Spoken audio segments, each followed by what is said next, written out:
Second ఇయర్లో ఉన్నా నేను.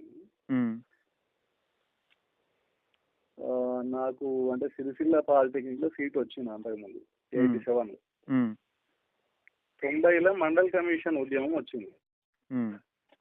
మండల్ కమిషన్కు వ్యతిరేకంగా అనుకూలంగా దేశవ్యాప్తంగా ఉద్యమాలు జరుగుతున్నాయి. మా పాలిటెక్నిక్లో కూడా రోజు బైకాట్ చేయించు అగ్రకులాలు. అప్పుడు నేను మనం బీసీలం కదా, మనం ఎందుకు బైకాట్ చేయాలని చెప్పేసి మా మిత్రుల్ని కొందరిని ఆర్గనైజ్ చేసుకొని క్లాస్ నడిపించాను.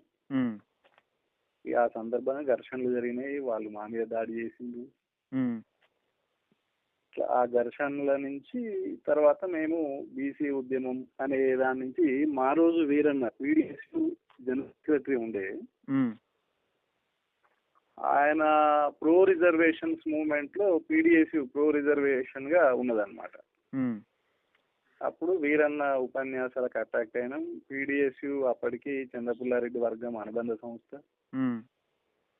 నేను అట్లా విప్లవోద్యమంలో పోయాను 90 తర్వాత. అంటే మీరు ఆ తరుణం పోతున్న తరుణంలో అప్పటికి బీసీ వాదం కానీ బహుజన వాదం కానీ ఎత్తుకున్న నాయకులు ఎవరైనా ఉన్నారు? ప్రో రిజర్వేషన్స్ మూవ్మెంట్ అంటే ఇక బీసీ వాదమే కదా అప్పటికి. అంటే అంతకుముందు చాలా కాలం నుంచి ఆర్ కృష్ణయ్య వాళ్ళందరూ ఉన్నారు, అంతే విషయం. కానీ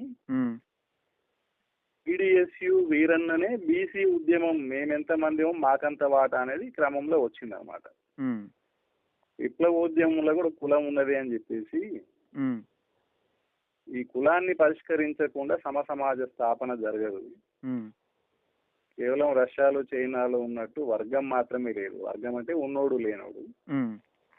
ఇక్కడ అదనంగా కుల సమస్య ఉంది, ఎక్కువ కులము తక్కువ కులం అనేది.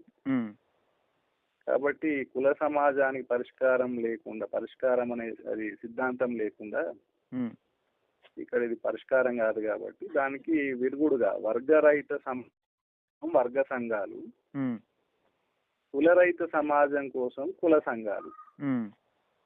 ఆ కుల సంఘాలు అంటే మాదిగ దండోరకు మద్దతు ఇస్తూనే మిగతా తాగిరేవు దెబ్బ, గొల్ల కురుమడోలు దెబ్బ, లంబాడ నంగారజేరి, ఆదివాసీ తుడుం దెబ్బ,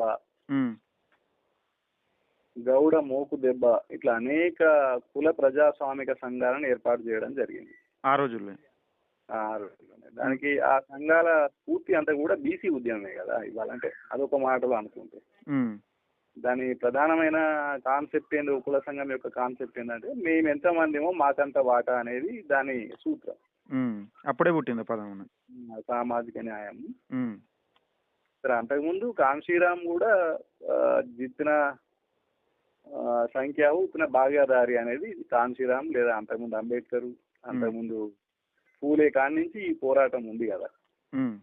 ఒక వ్యక్తి దగ్గర మొదలైంది అనేది కాదు కదా. పూలే తర్వాత సాహు మహారాజ్, అక్కడి నుంచి కూడా అణగారిన కులాల ఉద్యమాలు, ఆకాంక్షల పోరాటాలు నడుస్తూనే ఉన్నాయి. అట్లా ఒక్కో సందర్భంలో ఒక్కొక్కరు.